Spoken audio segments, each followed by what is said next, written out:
Angin sore menyapu rambut Marta saat kapal kayu yang membawanya menepi di dermaga kecil yang hampir lapuk. Di seberang sana, hutan lebat membentang seperti dinding hijau yang memisahkan dunia nyata dengan dunia yang lebih tua, lebih sunyi. Disitulah letak kampung Mawabuan, sebuah desa kecil yang tersembunyi di lekukan Teluk Bintuni, jauh dari jangkauan sinyal dan lampu kota. Marta adalah seorang bidan muda dari Jakarta. Usianya belum genap 30, namun wajahnya sudah terbiasa menampakkan keteguhan seorang profesional. Ia mendaftar program pengabdian di wilayah timur Indonesia karena ingin pengalaman baru, seperti yang ia katakan pada dirinya sendiri. Tapi jauh di dalam hati, ia hanya ingin lari dari sesuatu atau seseorang.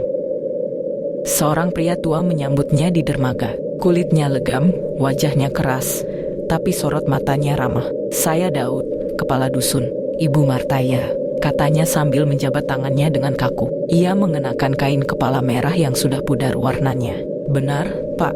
Terima kasih sudah menjemput," jawab Marta sambil tersenyum. Mereka berjalan melewati jalan setapak sempit yang dikelilingi pepohonan tinggi dan suara burung-burung yang tak ia kenal. Langit mulai berubah jingga. "Kalau bisa, kita cepat Ibu. Hari mulai turun," kata Daud pelan. Marta sempat menoleh, tapi tak bertanya. Ia pikir hanya kekhawatiran biasa soal binatang malam.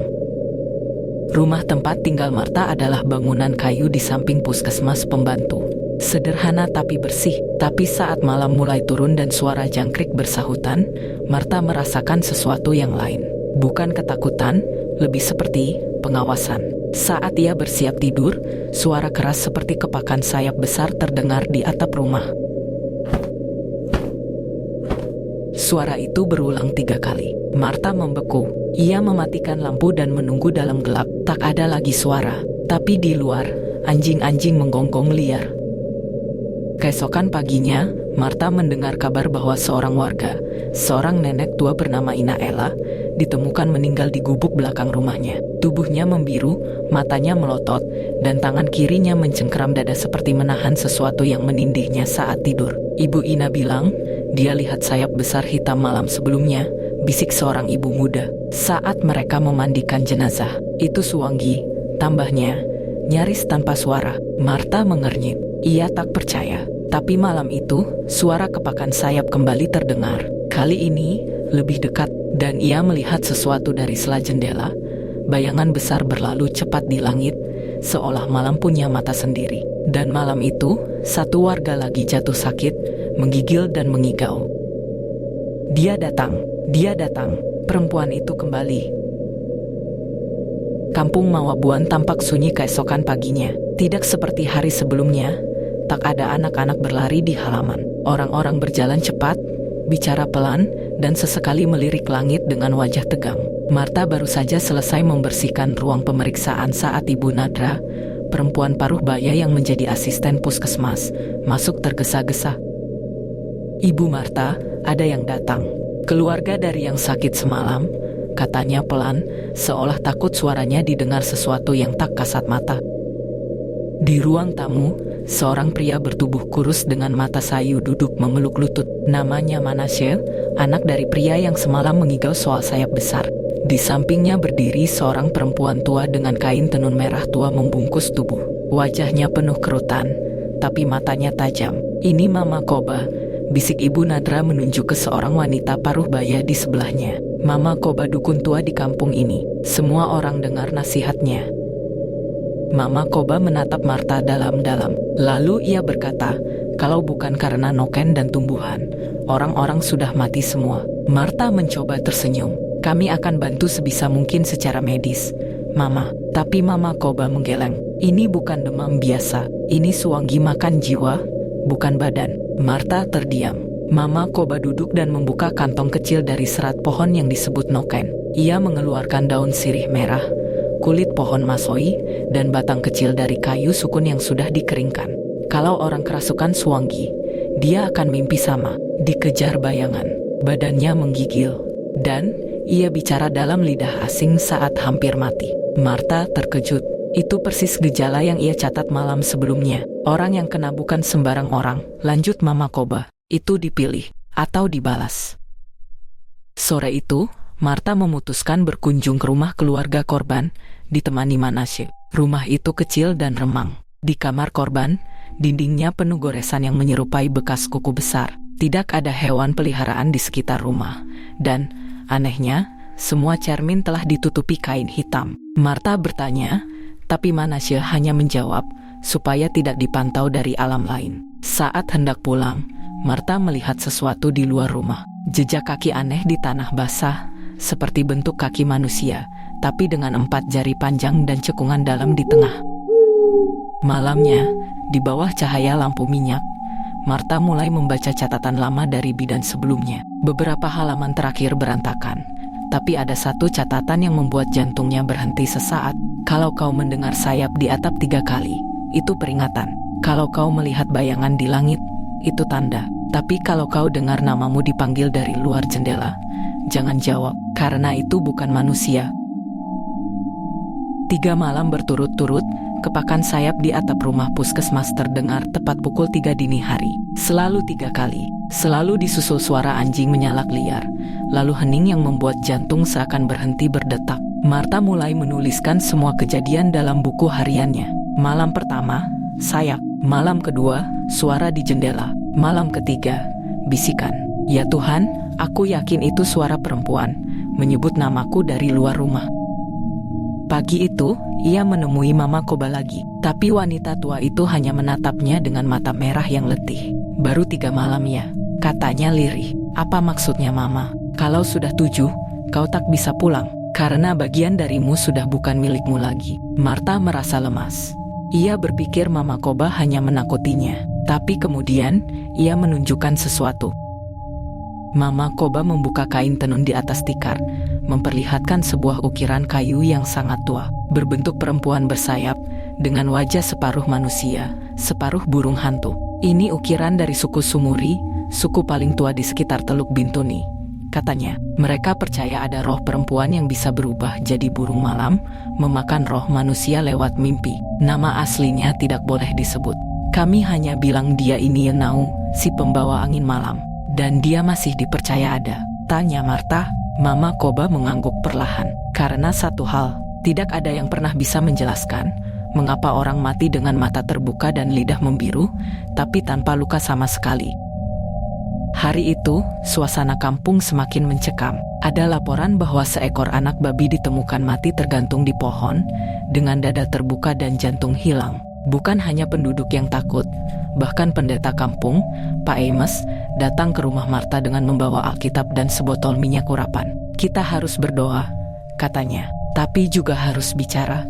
Ada hal yang disembunyikan warga kampung ini, hal yang terjadi bertahun-tahun lalu, saat seseorang datang dari luar dan membawa celaka.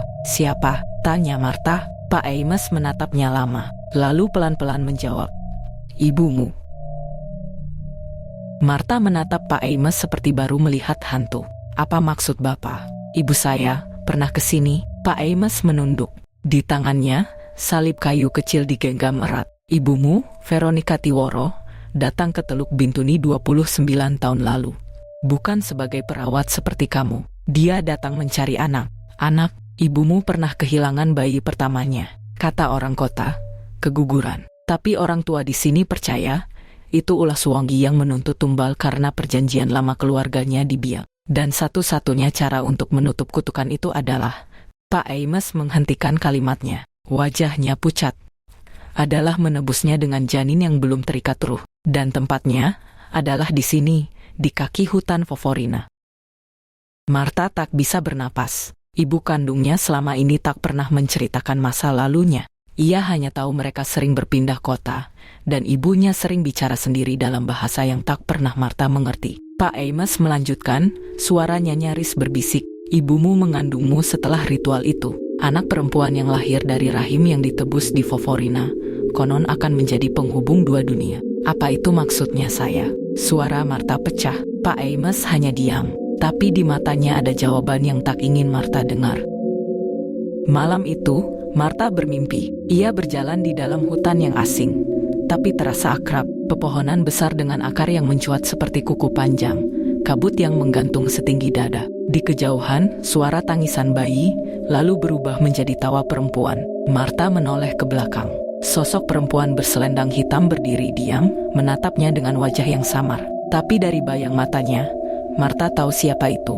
Ibu. Tiba-tiba sosok itu membuka mulut, tapi bukan suara ibu yang keluar, melainkan suara yang bergaung dan berat, bukan milik manusia. Darahmu sudah dipilih, tubuhmu hanya pinjaman, jiwa di dalamnya milik kami. Marta terbangun dengan teriakan, kakinya basah. Di bawah tempat tidurnya, ada jejak lumpur segar, seperti jejak seseorang yang baru keluar dari hutan. Tapi Marta ingat jelas, pintunya terkunci, tidak ada yang masuk, atau mungkin tidak perlu masuk, kalau sudah ada di dalam. Sudah 3 malam Marta tidur tanpa benar-benar bisa terlelap. Dalam setiap gelapnya, mimpi yang sama menghantui. Hutan berembun, suara-suara tanpa wajah, dan seorang perempuan yang memanggilnya dengan nada mengiba, seolah meminta tolong, atau meminta tubuhnya kembali. Setelah kejadian jejak lumpur di kamarnya, Marta tahu ia tak bisa lagi menunggu jawaban. Ia harus mencari tahu apa yang benar-benar terjadi di hutan Foforina, dan kenapa semua orang menghindarinya seperti wabah. Mama Koba awalnya menolak keras saat Marta memintanya mengantar. Kau ingin mengulang perjanjian yang pernah dibayar dengan darah, katanya keras. Tapi setelah hening yang lama, Mama Koba menghela napas. Kalau kau benar-benar mau ke sana, kau harus bawa penjaga roh. Penjaga roh. Mama Koba menyerahkan kalung dari tulang burung kasuari yang diikat benang merah. Ini bukan untuk menangkal, tapi untuk mengingatkan roh siapa kamu. Kalau kau lupa, mereka akan menelanmu. Hutan Foforina terletak di seberang sungai kecil berbatu yang sering tertutup kabut bahkan saat siang. Menurut warga, dulu tempat itu adalah lokasi kuburan perang dan pernah menjadi tempat ritual pemisahan jiwa, di mana orang yang kerasukan diikat di pohon semalaman agar Suwangi keluar dari tubuhnya. Tidak semua selamat, tidak semua jiwa kembali. Begitu memasuki hutan, suasana berubah drastis. Udara terasa lebih berat, burung tidak bersuara. Angin seolah tak berani menyentuh kulit pohon. Marta berjalan di belakang Mama Koba yang memegang batang kayu masoi berasap. Di bawah kakinya, tanah licin dan lembab. Sesekali muncul bintik merah seperti getah, tapi berbau amis. Mereka berhenti di pohon besar berlubang, ditandai dengan kain tua yang sudah hampir hancur. Disinilah ibumu bersujud 29 tahun lalu, kata Mama Koba. Marta menempelkan telapak tangan ke batang pohon. Seketika, dadanya terasa sesak, seperti ada tangan dari dalam yang menggenggam jantungnya. Lalu terdengar bisikan, bukan dari Mama Koba, bukan dari dirinya, tapi dari dalam pohon. Sudah waktunya kau kembali. Kami ingat janjimu. Kau lahir untuk membuka jalan. Tangan Marta bergetar hebat, tapi sebelum ia bisa menariknya, pohon itu mengeluarkan tetesan merah pekat, seperti darah yang hangat. Dan di dalam cairan itu, mata kecil tampak terbuka, menatap Marta dari celah kayu. Mama Koba menariknya cepat, menyiramkan abu masoi ke akar pohon sambil menggumamkan doa dalam bahasa adat. Kita terlalu lama di sini.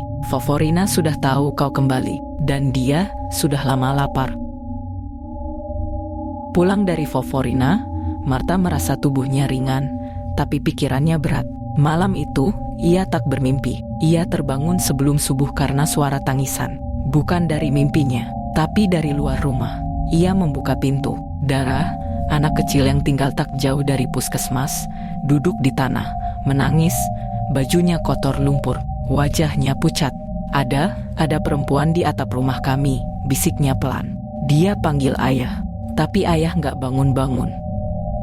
Marta berlari ke rumah Dara. Di dalam, sang ayah, Pak Thomas, terbujur di lantai. Matanya terbuka dan lidahnya menjulur membiru. Tak ada luka, tak ada suara, hanya bau amis yang menggantung di udara. Polisi kampung datang, tapi mereka hanya mencatat sebagai kematian mendadak. Istri Pak Thomas menjerit, "Ini karena kamu, anak perempuan dari luar. Sejak kau datang, kampung ini tak tenang." Marta nyaris diusir, tapi Mama Koba datang membawa sesuatu, kulit burung Suwangi yang jatuh di dekat jendela rumah Pak Thomas. "Ini bukan roh biasa," katanya keras. Ini Yenau. Dan dia menuntut karena janji dulu belum dibayar lunas.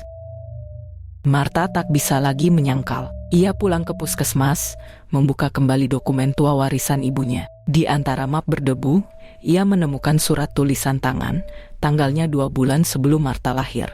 "Kalau kau membaca ini, berarti aku gagal menutup lubang itu. Mereka tidak hanya mengambil roh, Mereka menyusup lewat darah. Kau, anakku, adalah jalan terbuka. Jangan kembali ke Foforina. Jangan dengarkan nyanyian burung malam. Jangan biarkan sayapnya menyentuh bayanganmu. Tapi Marta sudah terlanjur. Ia mendengar. Ia kembali. Dan ia tahu, kini sayap hitam itu tidak lagi terbang di luar rumah, tapi mengawasi dari dalam bayangannya sendiri. 3 hari setelah kematian Pak Thomas, 3 warga lain ditemukan tak bernyawa. Semua dengan ciri yang sama. Mata terbuka, lidah menjulur, dan jejak kaki basah mengarah ke dalam rumah. Bukan dari luar. Desa gempar, tapi semua diam. Tidak ada yang berani menyebut kata itu. Suanggi. Marta mencoba tetap bekerja di puskesmas, tapi sesuatu mulai berubah dalam tubuhnya. Ia mencium bau yang tak dirasakan orang lain. Bau amis, seperti daging mentah. Ia mendengar bisikan samar dalam bahasa yang tak ia pahami, tapi terasa akrab, seolah berasal dari nadi sendiri. Saat bercermin, ia melihat wajahnya pucat, tapi di balik pupil matanya, terkadang muncul bayangan sayap yang mengepak pelan. Mama Koba memanggilnya ke rumah. Kali ini, ia tak marah, ia hanya lelah. Ia menyuruh Marta duduk, lalu mulai membuat ramuan dari akar tawa-tawa dan tempuyung hitam. Kau tidak kerasukan, Marta. Kau sudah terhubung. Kau bukan wadah roh. Kau penyambung ruh. Kau lahir dari rahim yang ditebus dengan nyawa. Suanggi menganggapmu jalan. Mama Koba menyentuh dada Marta dengan batu hitam halus. Batu itu bergetar, lalu retak. Ini batu noken dari zaman perang. Kalau dia pecah, artinya tubuhmu sudah ditempeli, dan waktumu sedikit. Marta menggigil. Ia merasa panas, padahal malam itu udara dingin menusuk. Malamnya, Marta mulai menggambar saat tak bisa tidur. Tangannya bergerak sendiri. Dalam cahaya redup, ia sadar. Ia menggambar peta hutan, lengkap dengan tanda pohon besar tempat ibunya dulu berlutut. Tapi ada satu tambahan. Simbol mata bersayap dan tulisan dalam huruf tua Papua Barat. Tulisan yang tak pernah ia pelajari. Tapi ia tahu artinya. Waktu mengembang, tubuh menghilang. Jiwa menetas di malam bulan baru. Marta tersentak. Ia melihat kalender. Dan darahnya terasa membeku. Malam bulan baru jatuh besok. Dan di luar jendela, bayang pohon bergerak sendiri, meski tak ada angin. Malam itu, langit begitu hitam seperti tercoreng jelaga. Tak ada bulan, tak ada bintang. Hanya suara serangga yang semakin lirih, seakan ikut bersembunyi dari sesuatu yang jauh lebih tua dari malam itu sendiri. Marta berdiri di halaman belakang rumah Mama Koba. Ia telah menyiapkan dirinya. Tubuhnya dilumuri minyak dari akar sasi, dan lehernya masih tergantung kalung tulang kasuari. Tapi bahkan dengan semua itu, ia merasa dalam tubuhnya bukan hanya ada dirinya sendiri. Mama Koba menggambar lingkaran dari abu tulang dan darah ayam hitam. Di tengahnya, Marta duduk bersila. Di sekeliling mereka, lilin dari lemak manusia yang hanya dinyalakan untuk satu tujuan, membuka dan menutup dunia gaib. Ritual dimulai. Mama Koba menyanyikan tirakat roh pelindung, nadanya rendah, gemetar. Tapi seiring waktu, suara dari luar lingkaran ikut menyahut, dan nada mereka berlawanan. Suara itu datang dari langit yang tak berbentuk, dari tanah yang seolah mulai bernapas. Marta merasakan perutnya mulas, lalu panas. Saat ia memegang perutnya, kulitnya tampak bergerak sendiri, seperti ada yang mencoba keluar dari dalam. Pembuka jalan, waktumu tiba. Kami akan keluar melalui lubang yang dulu kau buat. Lalu terdengar suara letusan, seperti daging robek. Marta memuntahkan darah, lalu sepotong bulu hitam runcing, panjang dan berkilau basah. Mama Koba panik. Sudah terlalu dalam, dia mulai bertelur dalam tubuhmu. Marta menggigil.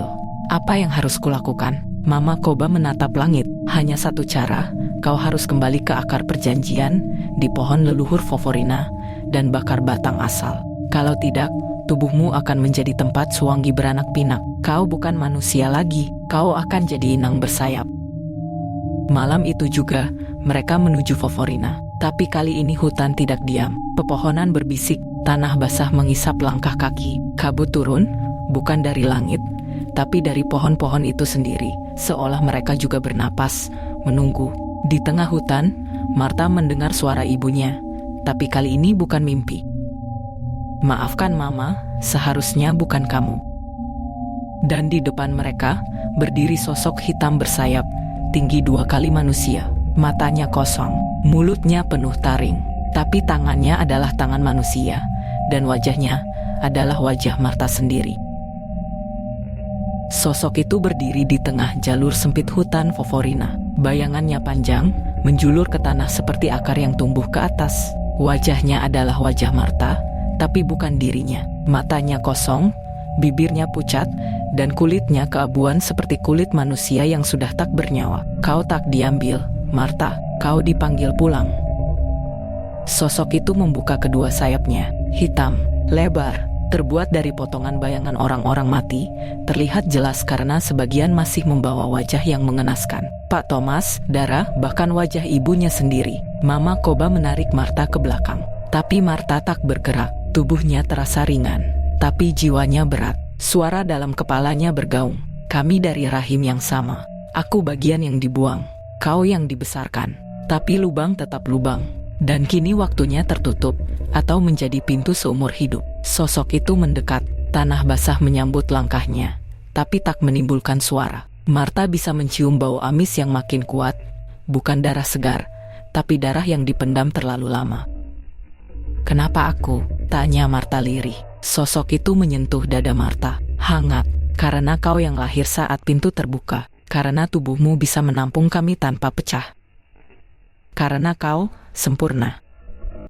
Mama Koba mengeluarkan sesuatu dari tas rotannya, pisau dari tulang duyung, pusaka tua yang hanya bisa digunakan sekali. Ia mendorong pisau itu ke tangan Marta. Kau bisa bunuh dia, tapi ingat, sebagian dari dia adalah dirimu. Jika kau tikam dia, kau akan kehilangan sesuatu. Kau akan tetap hidup, tapi tak sepenuhnya manusia lagi. Marta menatap mata makhluk itu, dan dalam kedalaman tatapan itu, ia tak hanya melihat kegelapan, tapi memori. Ia melihat ibunya bertelanjang kaki di tengah lingkaran darah, melahirkan sendirian di malam hujan. Dan di sampingnya, bayi lain. Tapi yang satu menangis, yang lain tidak. Yang tidak menangis, dikubur hidup-hidup di bawah pohon suci. Marta jatuh terduduk. Ia tak percaya. Aku saudaramu, Marta. Aku yang dibuang. Tapi kini, mari jadi satu lagi. Sosok itu membuka kedua tangan, tak menyerang, menawarkan. Marta gemetar. Ia bisa memilih, tikam sosok itu, membakar akar perjanjian, dan menutup pintu selamanya, meski itu berarti kehilangan separuh jiwanya. Atau, ia membiarkan pintu itu tetap terbuka, membiarkan warisan itu hidup, dan menjadi ratu dari para suwangi yang terlahir dari darah sendiri. Api dari obor Mama Koba berkedip, angin mulai menderu, dan dari kejauhan, terdengar lolongan panjang, disusul suara ratusan sayap mengepak bersamaan. Angin menderu seperti lolongan makhluk-makhluk yang tak pernah benar-benar mati. Obor di tangan Mama Koba nyaris padam. Udara di sekitar Marta menjadi lebih dingin, tapi tubuhnya justru memanas. Sosok itu berdiri di hadapannya, diri lain yang terlahir dari luka lama. Kalau kau ikut aku, kita bisa membakar dunia yang membuang kita, katanya. Kita bisa balas dendam atas semua yang dibungkam dalam tanah. Dan kalau aku menolak, tanya Marta, maka kau akan hidup, setengah waras, setengah bernyawa. Marta memejamkan mata. Ia mengingat semuanya. Suara Pak Thomas saat membimbingnya, tatapan darah sebelum tenggelam, dan mimpi-mimpi ibunya yang selalu ingin ia lari jauh dari tanah ini. Tapi tanah ini menanam sesuatu dalam dirinya, sesuatu yang kini tumbuh terlalu dalam. Mama Koba sudah siap. Ia menyodorkan pisau tulang duyung itu ke arah Marta. Tapi tangan Marta justru mengangkatnya tinggi-tinggi, lalu menusukkan pisau itu ke tanah, bukan ke sosok itu. Aku tidak memilih siapapun, gumam Marta. Aku memilih memutus ini, semua ini. Tanah bergetar. Suara seperti retakan tulang terdengar dari segala arah. Akar-akar pohon bergeser. Dari sela tanah, mulai muncul kabut hitam yang berputar. Sosok itu menjerit, jeritan dari ratusan suara dalam satu mulut. Kau bukan manusia lagi, tapi kau juga bukan kami. Mungkin memang begitu, jawab Marta, suaranya tenang. Tapi mulai sekarang, aku yang menjaga pintunya. Langit Foforina berubah merah darah. Dari kejauhan, makhluk-makhluk bersayap mulai mendekat, tapi tak bisa masuk. Kabut hitam yang muncul dari tanah justru berubah menjadi lingkaran cahaya biru keperakan, membentuk batas antara dua dunia. Perjanjian lama telah dibatalkan, tapi tidak hilang. Sosok saudara gelap itu memudar. Sebelum lenyap, ia berbisik, "Akan datang waktunya, kau membutuhkan kami." Dan dengan itu, ia larut dalam tanah, menyisakan hanya jejak kaki seperti cakar yang terbakar. 3 minggu kemudian, Marta kini tinggal di rumah panggung tua milik Pak Thomas. Ia menjadi penjaga perpustakaan desa, menyusun ulang buku-buku yang dulu ia benci, tapi kini ia pelajari dengan saksama. Setiap malam, ia bermimpi, kadang tentang darah, kadang tentang suara-suara dari langit gelap. Kadang, ia melihat dirinya sendiri dengan sayap hitam. Tapi ia bangun setiap kali mimpi itu datang, dan di atas dadanya selalu ada 3 helai bulu hitam. Teluk Bintuni kembali tenang, tapi tidak benar-benar damai, karena yang terlahir dari darah dan perjanjian tidak pernah benar-benar pergi. Mereka hanya menunggu, dalam gelap, dalam tanah, dalam jiwa orang-orang seperti Marta yang pernah melihat kegelapan dan memilih untuk berdiri di tengahnya. Like and subscribe.